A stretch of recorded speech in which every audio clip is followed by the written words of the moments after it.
Little bitter, just like my first marriage. Aged in an oak wine. Wine aged in wine? I, for one, find it amazing that some people dislike the movie. I wait years for movies like this to come out. The whole concept of him being the ghost of his daughter was a brilliant idea, and the cinematography within space was breathtaking. I personally put this as one of, if not the best movie I've ever seen. Interstellar was an okay movie, but that ending was so retarded, if it was in a cartoon, it would offend the children watching it. Here's how it should have ended. The main guy gets sucked into a black hole, gets ripped to shreds. Anne Hathaway founds a colony on the planet as she did in the movie. Everyone on Earth dies. The end. The point is, anything's better than this shitty, hippie ending. Magic people from the future. My ass. That's your opinion. And your opinion sucks. Look, it's not my fault that you're retarded. It's not my fault that you are stupid and arrogant. Also, it wasn't magic people. It was technology, advanced humans from the future. It's not even a stretch, rather outright lie, to call them humans if they're not 4D like us. Anne Hathaway, grown your hair back. She looks so much better with long hair. And what the hell is that strange, blocky thing that's walking with the astronaut supposed to be? I'm just surprised they never spoke about how horrible the robots were. Took me out of the movie every time they were on screen. Stupid as fuck! I love Christopher Nolan, and this movie looks like it'll beat Gravity as the next most beautiful CGI film. Interstellar is amazing. How I know? Because I hate spacious movies like Gravity, that everyone else is adoring. Expected to hate this one too, but got a huge slap in the face. This was a terrible movie. Probably the worst movie I've seen since Gravity, which was such a bore fest too. There was no story, and then they try to make it all supernatural.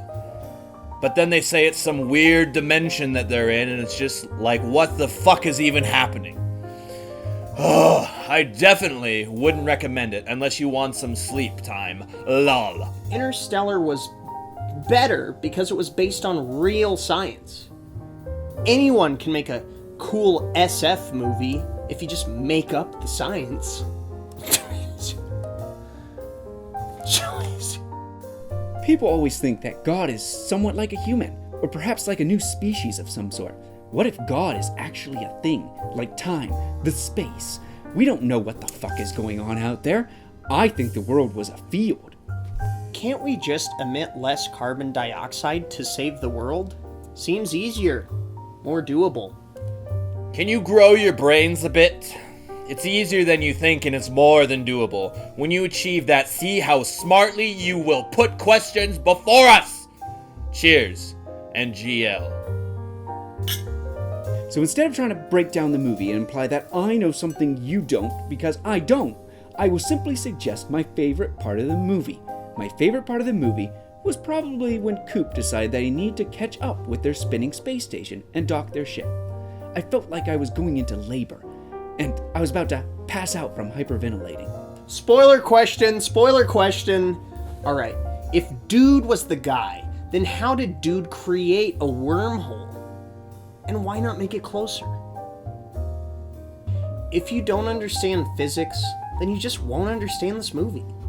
Massive thumbs up. Wow. Absolutely mind-blowing. People who say they understand this movie is lying, or think they are really smart. You might understand the plot of the movie, but to know what the movie is about, and what it's trying to say, and its science, unless you're Nolan or a physics scientist, shut up. Every time you think the movie is finished, it starts again, it starts again, it starts again. Wow! If there is no structure or story mess, it would be called a documentary, not a movie. You better expect some things you are not supposed to understand, like all the technical theories, unless you're a quantum physician. I never liked Matthew McX. I always found him to be cocky. But here, one of the best performances of the decade. All of these fucking Interstellar fanboys are so fucking butthurt. It is so funny to watch all you nerds bitch and complain. Even now as I type this, 1:24:15, you are still crying about it. You are all pathetic. Come at me, children. I literally said in the theater on several occasions, this is stupid. I have never broken from the story in a theater. Ever! So yeah, throw as many rocks as you'd like. That's my 2 cents.